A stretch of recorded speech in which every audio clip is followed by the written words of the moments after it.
คนเผื่อมันสินั่นนะก็เลยว่ามาสุกช่วยเพิ่นก่อนสุกช่วยกันนั่นแหละน้องเนาะคือจะพอไว้อยู่ใส่หล่อเนาะแต่ก่อนเนี่ยเพิ่น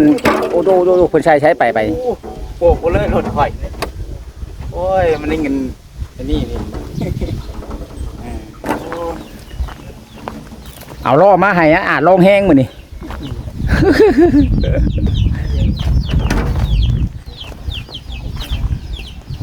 สบายดีเด้อดีว่าเอาล่อมาให้สุกให้สุกยืมไปซื้อดอกเนาะบ่ได้นั่นดอกดอกของขอน้องบ่ใส่เองกินนั่นเพิ่นก็เบิ่งในคลิปนั่นแหละเพิ่นเห็นนั่นว่าให้อาเพิ่นโอ้ยว่าต้นเพิ่นว่าบ่มีดอกจังซั่นทางน้องพ่อเพิ่นก็พอมีหั่นน่ะเพิ่นเนาะมีดอกก็เลยว่าเอาไปให้เพิ่นยืมแน่ว่ะเอามาใส่เลยใส่รถจักรมาพี่น้องเนาะขอบใจเด้อพอเด้อที่เอาหล่อมาให้ใส่ให้ซอยก็ขอบคุณหลายๆขอให้เจริญเนื้อที่การงานจากโรคภัยไข้เจ็บเด้อสาธุเด้ออายุมันคนยืนสาธุอำเภอน้ำตามคำสัญญาบอกไว้2 ถุง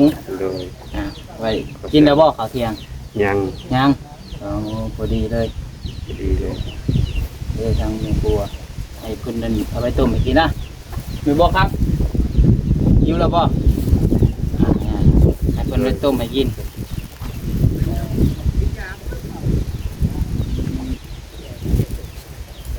ต้มสดกินเงินฮ้อน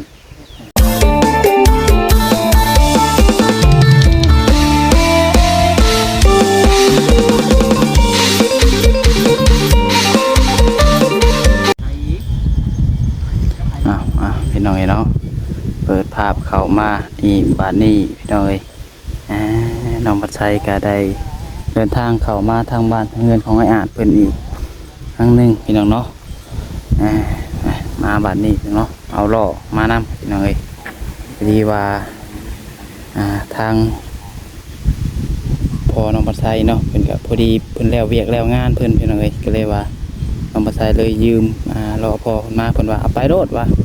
สิบอกให้เอาไปอยู่เพิ่นก็ว่าเนาะพอดีแหละพี่น้องเนาะเพิ่นได้เอามาใส่เลยแกใส่รถจักรมาเลยพี่น้องเนาะพี่น้องเอาคือว่ามาฮอดจอดถึงกันเนี่ยพิธีฮอดพี่น้องเนาะ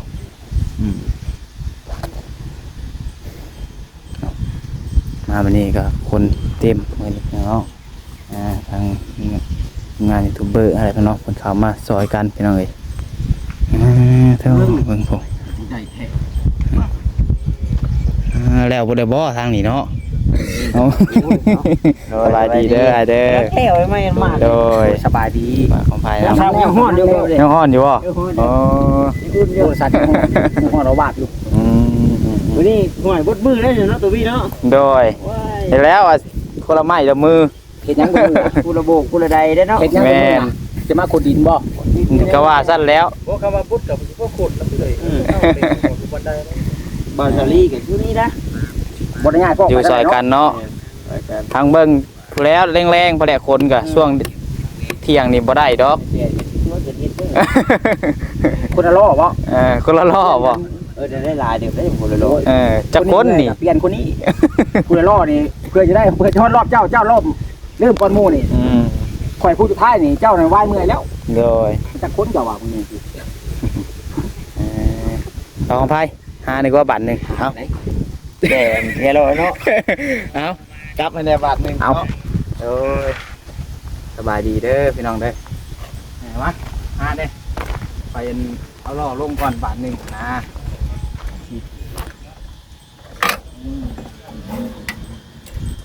เอาล่อมาอยู่ดินซอยเพิ่นบ่นี่แม่นล่อก็บ่แม่นล่อซื้อใหม่ดอกเอามาติเฮือนลากเอาของพ่อมาครับบ่ได้รักเนาะขออนุญาตเพิ่นอยู่เนาะเพิ่นบอกให้เอามาพอได้ยู่ดินเข้าไปท่วมตารางซอยเพิ่นต้นเพิ่นพี่น้องเนาะคนเผื่อมันสินั่นนะก็เลยว่ามาสุกช่วยเพิ่นก่อนสุกช่วยกันนั่นแหละพี่น้องเนาะคือจะพอไว้อยู่ใส่หล่อเนาะแต่ก่อนเนี่ยเพิ่นโอ้โหเพิ่นใช้ไปโอ้โหเลยรถข่อยโอ้ยมันได้เงิน อันนี้นี่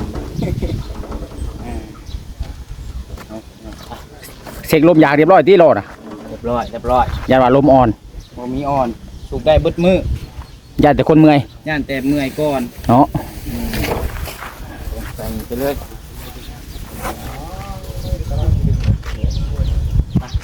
บาทของไทยจะบาทได้บาทของไทยเด้อ โดย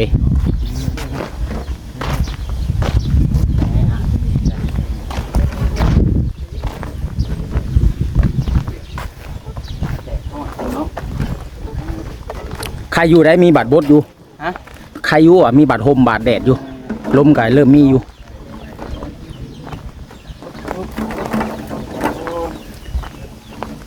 เอาล่อมาให้อาจลองแห้งมื้อนี่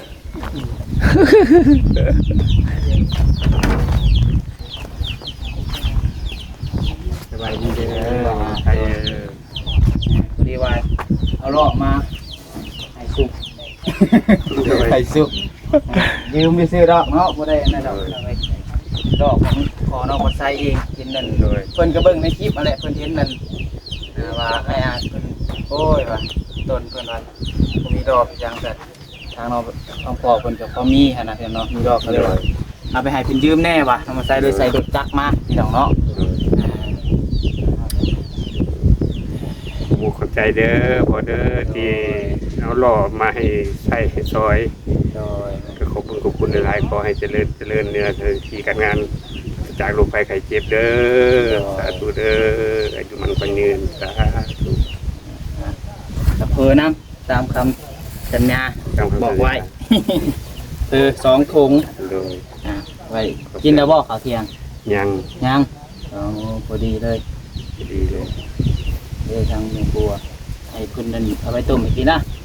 มีบ่ครับหิวแล้วบ่ให้เพิ่นไปต้มให้กิน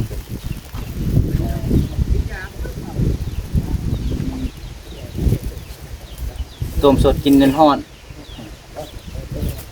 ขอบใจบ่าวคำไพโดยสบายดีเด้อแม่โอ้ยโอ้ยร้องคองแล้วบาดนี่เอาไว้ต้มกิน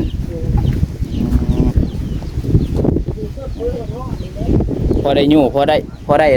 มันไวกว่าแน่น้อยเนาะ โดย พอเชี่ยวมันส่วนนะพ่อผมมาบ่ได้ใช้รถจักรผู้เดียวเฮ้ยเนาะขาดแต่รอดจังพอแห้งเลย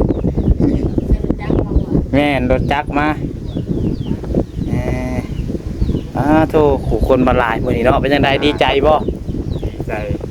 คนมาเยี่ยมหลายเนาะ โดย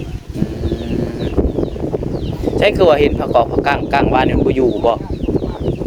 มันก็อยู่มันลมเดี๋ยวมันขาด บ่อยู่เนาะมีแต่ว่าบัดผู้แล้วจากส่วน โดยอากาศมัน ผมก่อนเนาะ ผมก่อน โดยเย็นๆก่อนจังได๋ทางบ่แซนเพิ่นสิหยังมาให้เนาะ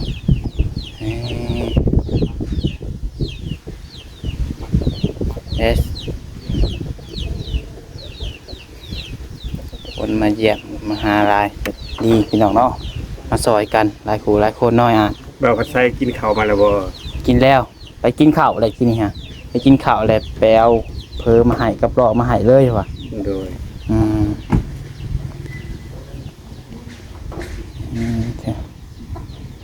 พี่น้องนอนเดียวจังหน่อยเอามาหาใหม่ตอนวันนี้แหละพี่น้องรอเนาะมาแล้วผู้แล้วบัตรดันไปเพิ่นคนแล้วผู้แล้วจะเสียเมื่อ โดย ไม่แต่ว่าผากน้ำไม่อาดเลยญาติหนึ่งจ้อยเบียดมายืมไปนี่พอแห้งได้เนาะบ่ได้เอาพี่น้องเลย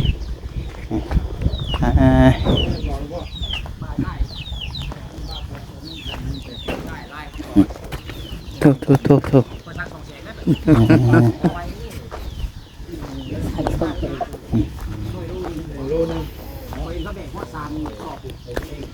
ทางนี้ป้าทุกอย่างเนาะยังมีเตียงป้าทุกมีเตียงมีเข่าเนาะทุกนี่แล้วบ่าวคำไพมาสุกดินสอยอาดเลยนี่เนาะ มาสุกดินซอยอาหาร กับเบาตา อย่าเพิ่งเมื่อใด บ่ได้เมื่องานได้ จะ มื้ ปุ๊ อบ นี้ฮะ ปุ๊บเมื่อป้ากันใด คำว่าบ่เป็นมะม่วงปลูกมะม่วง พอแล้ว มา เบิดดินพุ่นแล้วจังเมื่อ มันสิบ่คำบ่เปิด ฮะ สิบ่ล้นบ่ตารางเอาเด้งูไป บ่ล้นดินสระทั่วเบิดเลยได้ บ่แม่นบ่ว่าซาใช้วังนี่เพิ่นเฮ็ดใหม่นี่ เบิดเลยนี่แถวช่องไฮนานี่แล้ว ติดตาจำเนาะ แม่น นี่ลงไปง่ายได้นี่ฮะ โอ้ยฝนตกมื้อนั้นจนนั่นย่างบ่ได้ ไม่คิดเจ้านะ ปดเกิบ ท่านคือเท่ผู้นี้ท่านคือเท่ เป็นตาญาติเนาะมื้อน่ะมาเฮ็ดรุ่นเนาะโล รวม ครั้งแรก ติดตีน มาเฮ็ดรุ่น บ้านที่เจ้าก็นั่นบ่ มาเฮ็ดรุ่นลม อ๋อ ว้าวโต เพื่อไปหลังคาเฮือนก็ไปบ่ เพิ่นปิวเปิดไปตะพึด พี่น้องเนาะเดี๋ยวมา หม่อนโกดัง ก่อนจะกองไว้ก่อนข้างนอกมันแดดอยู่พี่น้องเอ้ย แต่ลงวิโก้แล้วก็ลงผัดไปดิ มาเดินแล้วบ่จิตสบายดีเด้อ ถ้าใจจะให้พัก โดย มาได้สักฟังหนึงแล้ว โอ้รถใหม่บ่นี่ แม่น โอ้ รถไฟฟ้า เอ ขี่ อ มากระรุ่นมานำยันบ่ฮอดอยู่ จันบ่ฮอด แม่ เอาบัดเมื่อเด้ซะขี่มาพอดรุ่นมาว่ะ บัดเมื่อก็รุ่นคือกันนั่นแหละ สากแบตเต็มเลยบ่ สากมาแล้ว อืม สากมา สิฮอดเทือนอยู่บ่ล่ะ คือขี่ก็ถีบไปพามามื้อนี้ ฟังเบิ่งนี่แหละลองรถใหม่นะครับออกมาใหม่หั่นนะก็เลยอยากลองเบิ่งสิฮอดใช้ว่าซั่น พอขี่ได้จักลักสากตัวหนึงนี่ อืม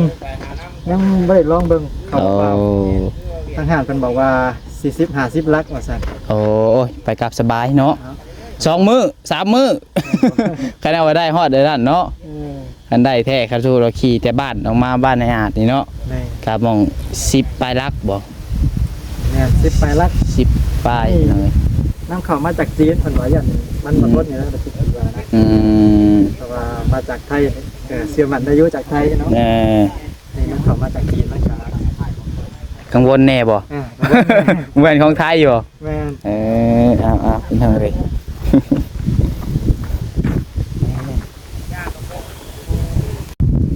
มาพี่น้องเนาะต่อกันบัดนี้เนาะที่เด้อทางเลยกินนี่ก็ทางเขาบอกแชนบางอย่างเนาะเพิ่นซื้อเตียงซื้อข้าวออกมาให้ทางไอ้หาเพิ่นพี่น้องเอ้ยที่โทบัดนี้เนาะแขกคนเข้ามาหาลายบรุษของกินบัดนี้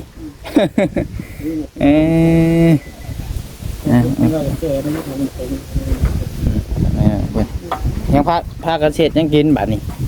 ต้มมีอย่างต้มเพื่ออะไรกิน โดยต้มเพอบอก เด็กนั่งงอดก็พอเพื่อมาอยากให้ต้มเพื่อที่สุด ดังรสต้มกินตอนเที่ยงนี่แหละเนาะ โดยต้มกินไม่ดี ต้มเที่ยงมันจังแซ่บ ใจเด้อ โดยทุกมื้อแหละน้องปัดไซเนาะมื้อใดคาเวียกก็บ่ได้มาช่วงนี้บ่ค่อยมีเวียกทางใดก็เข้ามาทางนี้พี่น้องเอ้ยนางไผเนาะคือเอาต้มมาได้จะต้มมันมีแต่ดังไผแล้วก็ข้างหม้อถอกน้ำมันใส่เลยบ่ โบต้มน้ำเดียว ต้ ต้ ม มน้ำละลานะ อ๋อ ต้มน้ำละลาจึงไปใส่กับน้ำมันนั้น อื ซื้อ ม เอาตอนนึงซื้อเอาสิบนั่นดิ เฮ็ดแนวนี้ก็ได้ อันจะดังไผแหละจะต้มน้ำจะดังไผแล้วเจ้าถอกน้ำมันใส่เลยโลด มันเสร็จอยู่บ่ แซ่บ ยันว่าน้ำมันสิบมัน อ้าวเจ้าก็ต้มเส้นให้เปื่อยเลย ต้มไปก็ได้ใส่น้ำใส่น้ำได้มันยังห่อนอยู่ ยันเราจะกินน้ำเพลินห่อนเดิเพลินยังเบื่อห่อนมันเลย มันจะเย็นเลยเนาะ จะเห็นแบบฮาว่าวหันมันจังแบบสดร้อนๆจุดดาดลีนโลด เพราะว่ากินน้ำบ่อก็มันกินน้ำล้างกระต้มกินคนเดียวก่อน ถามเพิ่นเบิ่งถามให้ มันจะมีบริกินดอกไม้ ยังบ่ชันอยากบ่เนาะใช่เพิ่นไปใส่เลยพี่น้องเอ้ยเอ้าโอ้ไปถึงบ่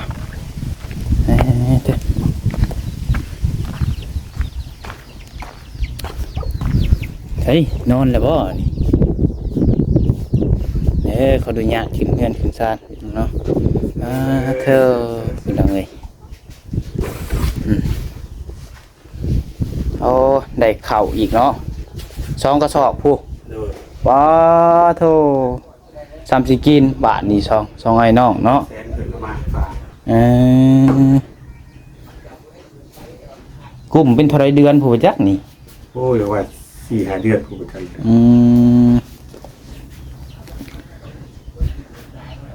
หลายเติบเนาะ เลย100 สอบละ50โล 100 กิโล ว้าโธ่100โลบัดนี้จัก เดือนหนึ่งสอบ1 2เดือนผู้จัก3เดือนผู้จักเนาะ เรียกว่าเพิ่น มื้อหนึ่งได้บ่เบิดบ่มื้อละโล สิประมาณนั้น มื้อละโล 2 คน ก็ยังเงินนั่นแล้วเนาะจักบ่อยากเบิดซ้ำประจัก กิน2คนพี่น้องเอ้ยบางมื้อแก่คนเนาะนั้นมีนี่มาให้เพิ่นเฮาบ่ได้กินซ้ำเนาะ โดย แล้วก็มีเตียงนำบ่ มีเตียงนำ โอ้ มีเขามีเตียงมีมุ้ง และส่วงแรงๆเฮาจังลุย โดย เวียกเฮาเฮ็ดให้มันแล้วเนาะ โดย พี่น้องเอ้ยลุยคอยเฮ็ดคอยไปหั่นแหละพี่น้องเนาะส่วนมื้อละเล็กละน้อยมื้อนี้ให้มันได้จักกอง1 2กองเนาะ คันเฮ็ดต้นฮะ บ่ตั้งเป้าหมายแล้ยังเมื่อยเขาก็หยุด แม่นตามกำลังเฮ็ดได้สำเฮ็ด เรื่อยๆโดยบังคับตัวเองก็เมื่อย แม่นตอนเช้าก็เฮ็ดแต่เช้าพี่น้องเอ้ยเช้านี่เพิ่นบ่มีรอบวันนี้น้องมาใส่เอามาให้แล้วบัดนี้เนาะพอได้สุขสบาย โดย บาดเพิ่นสวดแล้วเพิ่นแหละพี่น้องเอ้ยจังสิเอากลับเมื่อคืน โดย เอามาซอยกันพี่น้องเอ้ยแน่ว่ามีคนซื้อมาอีกทางอ้ายเพิ่นก็ดีคือกันพี่น้องเนาะก็หลายอัน คุณเองสูงอย่างมาก โดย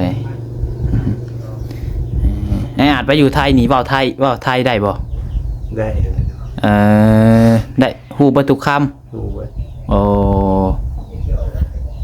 อ่านก็ออกบ่อ่านภาษาไทยนี่ จะออก เขียนได้เขียนเป็นบ่ เขียนก็ได้บางตัว โอ้ แต่เฮาสะกดบ่ถือ สะกดใส่พยัญชนะนำบ่ถือ โดย เพราะเขาสะกดแบบนึงเฮาสะกดแบบนึง แต่บ่คือกันกับบ้านเฮาเนาะ โดย งั้นแบบเขียนในโทรศัพท์นี่สิได้อยู่เนาะ เขามัน49พยัญชนะเด้ ม เขามันแค่27แม่นแต่ว่า โดย พยัญชนะลาวมี27ตัวบ่แม่นบ่ แม่นบ่ประมาณนั่นแหละประมาณนั้น เก่า อ่า เขาเป็น40ปลายแต่ กับคือน้องบัดไซนี่ก็ที่แรกว่าสิไปเฮ็ดงานอยู่ไทยเด้พี่น้องเนาะทีแรกฮะจนว่าสิไปเฮ็ดงานอยู่ไทยแล้วบัดนี้ไปร้านอาหารนั่นนี่หาแรกคะแนนไปพุ่นเพิ่นก็ไปเป็นเด็กเสิร์ฟบ่คะแนนเด็กเสิร์ฟเพิ่นก็ต้องหาเขียนหนังสือสังเป็นแล้วเนาะ เขียนมันก็คล้ายๆกันอยู่เขียนอะไรเขาก็บ่อ่านได้เขาสะกดผิดเขาก็บ่อ่านได้ แปลเอา แปลเอาเพราะว่าภาษาไทยกับภาษาลาวมันคล้ายๆกันอยู่ โดยน้องบัดไซก็เขียนบ่เป็นดอกพี่น้องเอ้ยคะแนนมันแบบให้เอาเขียนบิ๊กเขียนนี่นะคะแนนเขียนในโทรศัพท์นี่แบบอ่านได้เบิด แม่น อ่านได้เบิดทุกคำเขียนได้เบิด คณะว่าบีเขียนบ่ได้คือกันผู้ขาเขียนบ่ได้คือกัน โดยเขียน เป็นบางโต ยากได้บ่ได้แม่นเขียนง่ายๆเนาะภาษาไทย ขอดงอมันบ่คือ แม่นเขียดชัดขอดฟี่พี่น้องเอ้ยเอามาใส่นี่บ่เป็นยอมรับเลยว่าบ่ แต่บา เป็ ง น โตก็คล้ายกันบางโตเลย โดยมื้อนี้คนมาหาหลายแฮงบ่ โดย โอ้ ก็ดีมุกดีใจเนาะเพิ่นมาหาก็บ่ได้ว่าเครียดบ่ได้ว่าคมอหยังดอกดีมุกดีใจแต่เพิ่นมาหายังดีใจ แม่น อย่าแต่เพิ่นบ่มาหา มาหาทุกมื้อแฮงดีเนาะมาหาตลอด โดย ทางเขาไอ้อ้ายทั้งไอ้เตียงเขามาแล้วบ่ซะ ยัง ไอ้เตียงก็ยังเนาะยังบ่ทันเห็น ยังบ่ทันได้เห็น พี่น้องเอ้ยกินบ่ข้าวหักทางเอื้อยจะถามฮะสิกินเลยบ่เผลอฮะ บ่กินแล้วแค่คนเพิ่นก็ยังอยู่เนาะ เอ้าแขกคนอยู่ก็กินคือเป็นหยัง บ่ ยังบ่หิวบ่ บ่หิว จังได๋เพิ่นกำลังดังไผให้เพิ่นเฮ็ดเผื่อเลยโลดแขกคนอยู่ก็บ่เป็นหยังดอกเฮาเวลากินข้าวเฮากินข้าว โดย บ่แม่นดอกว่าได้อยู่ด อั อน ก นี้กินข้าวก็บ่ได้โดนดอกเนาะ10-20นาทีพี่น้องเอ้ยเพิ่นถ่าได้อยู่ดอก ฝนคือสิมาแล้วบ่นกไทย เบิ่งบ่เบิ่งตามสถานการณ์นี่ ตรงเบิ่งมืดมาเลย อืม คือสิบ่รอดแล้วมัน มุ้งก็ยังบ่ทันได้ใส่ซ้ำ บ่ใส่แล้วมีมุงเก่าอยู่ เพิ่นยังใส่ตุ๊กเก่าอยู่พี่น้องเอ้ยผ้าก็ยังบ่ทันได้แกะ บ่แก้ได้มีผ่า เอ้า หาก็ใส่แต่เสื้อ เอาไว้เพิ่นเอาไว้เบิ่งเพิ่นแม่ของ เอ บ่เพียง สิ อ ไว้อาจสิบ่ใส่เลยก็เป็นไปได้ก็บ่ใช่เลย ว้าว ที่เหลือ สิเก็บไว้เลยบ่เตียงซื้อให้แล้วสิบ่ใส่บ่กล้าใส่บ่ ก็เบิ่งยามหนาวก่อน เพราะว่าตัวเก่ามันยังใส่ได้อยู่เนาะ โดยทุกเราไม่ใช่ได้อยู่ แม่นดอกว่าสินั่นเอาออกมาใส่โดด เอาไว้ครับผู้ขับคนก็ได้ โดย คนมา FC เพิ่นก็มีเนาะอยู่ว่าคือบ่คันดอกคันห้องให้แน่เพิ่นว่าโอ้ยพี่น้องเนาะ คันมันก็เป็นอจอหนึ่งแต่ก็บ่อยากคันผู้ขาก็บ่อยากคันบ่เตียงคนก็ถามอยู่คันเป็นไปได้ก็เอาผักกั้งเนาะเลยยา เนาะแบบว่ามันบ่มีความเป็นส่วนตัวบางคนก็ว่าก็ มันส่วนตัวบ่ได้ดอกบ่มันเฮือนสำนีเนาะ โดย คือมันกำลังน้อยอยู่แล้วเฮาไปคันนี่อจอไอเจบางแห่ง มันใช้ที่เจาะเนาะ มันแห่งสิอึดอัดดิ กินพื้นที่เฮาอีกก็แน่ว่าอันนั้นก็หาซื้ออันผักกั้งมาขันเอาแล้วนี่เนาะขัน มีแต่ผู้เฒ่านั่นแหละมันก็บ่ได้มีผู้หนุ่ม มีแต่สองไอ้น้องอยู่นำกันเนาะเป็นหยังดอกพี่น้องเอ้ยผักกั้งเบิ่งก่อนพี่น้องคะแนนว่าน้องปัสไซมีงบนั่นนี่ก็ซื้อมาให้เพิ่นอยู่พี่น้องเอ้ยแพงเติบอยู่ได้ผักกั้งสิกันเนาะ เลย แต่ว่าเฮาผักกั้งมาตอกใส่นี่ก็สิบ่แพงปานใดติ เอาซะพี่น้องเนาะคลิปนี้ก็สิได้ประมาณนี้ก่อนวันนี้เนาะให้ทางอาเพิ่นพักผ่อนก่อนพี่น้องเอ้ยมีแต่ว่าบัดมื้อแรงพุ่นแหละน้องปลาไส้ก็จังสิเข้ามาซอยทางอาเพิ่นอีกออกไปเวียกก่อน โดย ออกไปหาเฮ็ดเวียกเฮ็ดงานก่อนพี่น้องเอ้ย เดินทางปลอดภัยเด้อ แล้วเวียกสิเข้ามาใหม่ต้องเบิ่งเชิงแรงๆพี่น้องเอ้ยเนาะมาอยู่ดินอยู่หยังซอยเพิ่นนั่นแหละโอเคเนาะเดี๋ยว โดย ออกไปก่อนบัดนี้ไปพี่น้องเนาะจ้ะ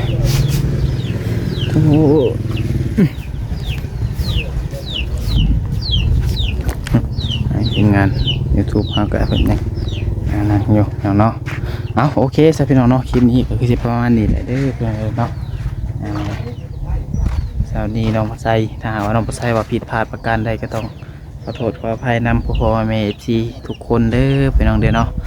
บางคำน้องปัสไซเบ้าไปกะผู้เฒ่าผู้ถึงการพี่น้องก็ต้องขอโทษขออภัยนำเวลาพี่น้องเลยสำหรับคลิปนี้ก็เสียดายขอลาไปก่อนพี่น้องเลยขอบคุณเอฟซีทุกคนที่เข้ามาชมน้องปัสไซเนาะขอให้ทุกคนอยู่ดีมีแห่งสุขภาพร่างกายแข็งแรงอยู่เย็นเป็นสุขกายสบายใจพี่น้องเนาะลำรวยเพื่อสุขคนพี่น้องเลยอันนี้ขอกล่าวคำว่าสบายดี